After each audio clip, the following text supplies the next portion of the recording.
نمنتاي مثلكم سرحكم سراح أي بركتن زحاسبكم حساب دما أي سمرن كل زمكركم ونجر أي ساقعلكم من نمنتاي مثلكم زين بعلكم حاتيتكم تفلتوا له من على معانتي فيديونا نمنتاي أبيوتكم نجراز كم زي ساقعلكم نجركم يخون نزي فيديو لايك بمقوار جمروه سبسكرايب بمقوار دما كسبراتات عنا بتحتنا يحتت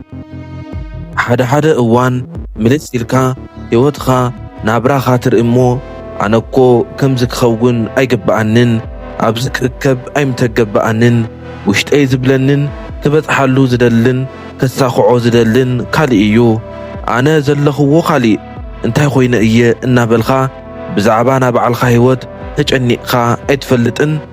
بفلتت بهافتي بتمرتي بحدار عدلخا سفيح خوينو يرأيكا زعوت نعاي يقبعني يو تبل كم اون تحاذر بيخا نقرقنا انت لفعخا انت وزعخا انت ديبخا ابتي زحاسب خايو اي بزعخان يودخا تقدبو يو بزوح انت تعارخا كوا اب زحاسب خايو اي بزعخان ابزي يود تسألعا عرسخا اطفئ بلكا زحوي ازوم نقرات ديوم السمعوخا انت خوينوم نخونا سب عدلخا وسيدو نابعالو حما عدل نابخا بمتحللاف أنا تتقملو إيو بزخفوق سراح ناي بزوح سب هيوت كم زتبلاشين كم زتمساقلن يفلت إيو بزوحات سبات كم زتبهان نجار يلن فتاري زهابك عدل أي وسدن إيو إلوم زحاسبو علهو زعشنت إيو اتحكي زي خوني ناي كريستوس تاريك انت نرئي انتو ولد كالو ناي طبب سبات كوكوب تمريحهم رئومو كم زموصو ينقرنا عب مصحف قدوس بزح تاريخ دما نرئي يعقوبن عدئون ناي إيساو بركتن عدلن كمي كم زوسدلو ناي إيوب عدل بسيطان كمي كم زتوسدن تمليسو كمي كم زغنيون ناي داويتن ساولن تاريخ بزح تمثاليتات ممطا يكاليو حزبي فلتت بمسانو طفيو يبل عدلخا كافت اري ዝተوهبكا ክትፈጽሞ ዘለካ ስጋዊ ወይ ድማ መንፈሳዊ ተልእኮ እዩ ናብዚ ምድሪ ዝመጻኻሉ ዓላማ ሒዝናዮ ዝመጠናዮ ዕፃን ዕድልናን ከነፈጽም እዩ ዕድልካ ከም ዝተሰረቐ እትፈልጠሉ ምልክታትን ዕድልና ንክምለስ ታይ ንግበር ዝብል ቅድሚ ምዝርዛረይ እዞም ክፉኣት ሰባት ናይ ሰብ ዕፃን ዕድልን ንምንታይ ብኸመይ ይሰርቁ እንታይ ዓይነት ሰባት እዩምኸ ካብዞም ሰባት እዚኦምኸ بغمي نتنكا زبل نرأي ازوم سبات نايسب عطا السرقو بالسفل عليه مخنياتيو نجنزب نفلتات نعدمة قوتاس نستفل عليه نقر نكبلو بقناعات العائلهم عدل خان تعنا خان أقا خان فلتات خان يسرقو خا كابك زيابير استوهاونا حيزنا يوزمت أنا عدلنان تسقانان سفيح بركات زلكا أبهيوت خا الساخ عالخا كم زخنا قدمهم انتريهم الدلخان مسراق إلا عالو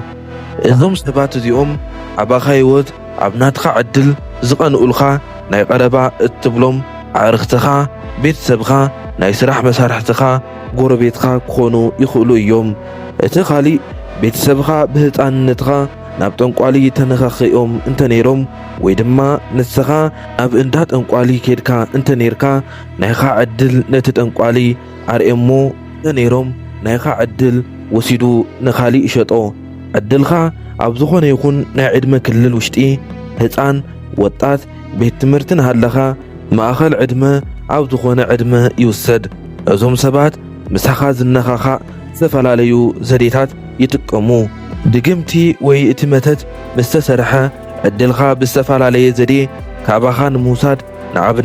عبنت قلبت جيروم يعصرمو دحريو يچبطخا عكالخا ينخاخوخا ገንዘብ ኣብ መንገዲ ብምድርባይ ክተንስኦ ብምጋር ወይ ድማ ኮነይሎም ሓሲቦምሉ ገንዘብ ክቡኻ ከለቅሑኻ ይኽእሉ እዮም ብኽዳን ጫማ ብዝተፈላለየ ኣቕሓኻ ተጠቒሞም ዕድልኻ ይወስድዎ ዕድልኻ ወሲዶም እውን ንኻሊእ ሰብ ይህብዎ ስቕፅል ዕድልኻ ከም ዝተወሰደ ዘርእዩ ምልክታት ክዝርዝር እየ ተኸታተሉኒ ቀዳማይ ሕልሚ እቲ ዋና ምልክት ወሃቢ ሕልሚ እዩ ሕልሚ እቲ ብጣዕሚ ምልክት ወሃቢ ዓብይ ሚና ዝጫወት እዩ ኣብ ህይወትካ ክፍጸም ዝበሉ ዋና ነገራት قديمخا بحلمخا تريو كاب منفسه عالم ملእኽቲ ዝመፀካ እውን ብሕልሚ እዩ ኣሕዋተይ ሕልምኹም ምስትዋስ እንድሕር ዘይከኣልኹም ብጣዕሚ መቸገሪ እዩ ሕልምና ክንንዕቆ የብልናን ኣብ ሕልሚ ብጣዕሚ ትኩረት ንገብር ኣለና ቀፂለ ዝዝርዝሮም ሕልምታት እንተሪኢኻ ዕድልኻ ተወሲድልካ እዩ እቶም ሰባት ብሕልምኻ ንምጉያይ እንትምክሩ ብዙሕ እዋን ሙጉያይ ይኣብዮም እንተፀዓሩ እኳ ሙጉያይ ኣይክእሉን ብሕልሚ ጎቦ ንምውፃእ ብፍጹም ኣይክእሉን እዚ ዘርእየና ከተሳኽዖ ዝግበአካ ዓብዪ ዓላማ እናሃለወካ ብኽፉእ መተት ምክንያት ከም ዝተተሓዝኻ የርእየና ጉድጓድ ኣቲኻ ምውፃእ እንትሙክር እንትለፍዕ ካብዚ ጉድጓድ ከይወፃኻ እንትቐሪ ብሕልምኻ እንትርኢ ወይ ድማ ብገመድ ተኣሲርካ ወይ ድማ ኣብ ማእሰርቲ ተቆሊፍካ ትርኢ እንተኮይንኻ ናይ ቀደም ገዛኻን ዓድኻን እንትርኢ እንተኮይንኻ ወይ ድማ ናይ ህፃንነትካ ቤት ትምህርቲ እናተምሃርካ ብዝተደጋገመ ትርኢ እንተኮይንኻ መዓዝን ኣበይን ዕድልኻ ከም ዝተወሰደ ዝጥቁም እዩ እሞ ብሕልምኻ ኩሉ ግዜ ፖሊስ እንተባረረካ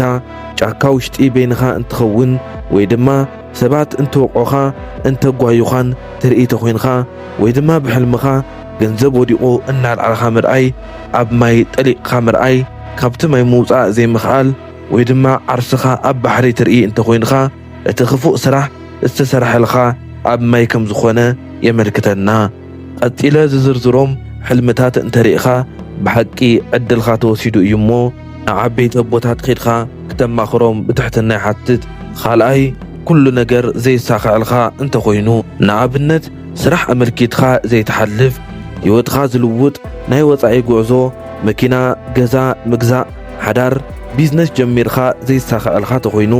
ኣብ ኢድካ ዘሎ ነገር ዘይሽወጥ ዘይልወጥ ዘይትኽእል እንተኮይንካ ብሓቂ ኣብ ዕድልካ ዝተሰርሐ ነገር ከም ዘሎ ይጥቁም ሳልሳይ ስንፈት ንምምሃር ንምጽናዕ ንምስራሕ ከቢድ ስንፈት ዘጥቅዐካ እንተኮይኑ ነዚ ምልክት እቲ ናባኻ ዝተለዓኸ መንፈስ ናይኻ ንቕሓት ወሲዱ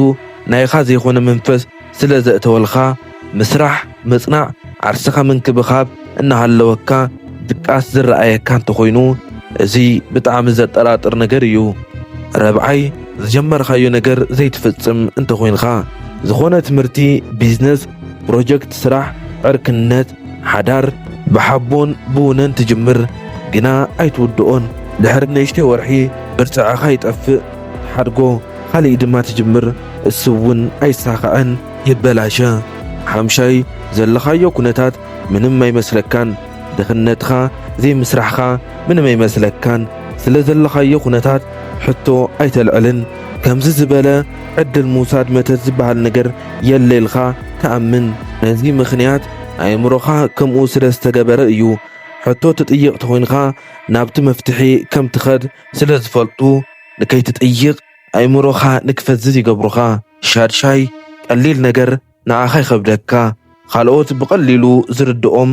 ነገር ንኣኻ ኣይርድአካን እንተሓስቦ ተለኻ ዓቐብ ይኾነካ ንኣብነት ጉዳይ ንምውዳእ ቢዝነስ ንምጅማር ተሓስብ እሞ ኣይኾነልኻን ከቢድ እዩ ትብል እኻ ከም ዘይትኽእል ጌርካ ተእምኖ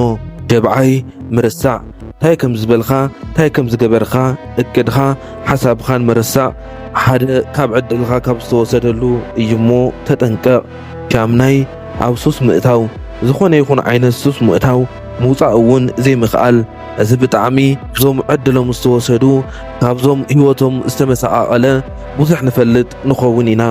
ነዞም ምልክትን ሕልምታትን እንትርኢ እንተኮይንና ናብ ጸሎትን ጾምን ሱባኤን ንስሓን ንምእታው ዓበይቲ ናይ ቤተ ክርስቲያን ኣቦታት ምንጋርን ሱባኤ ኣቲኻ ምስ ኣምላኽን ምስ ዓርስኻን ምንግጋር ወሳኒ እዩ እሞ እናበልኹ እግዚአብሔር ይርዛቕኩም እግዚአብሔር ሓሳብ ልቦናኩም የስምረልኩም ሰላም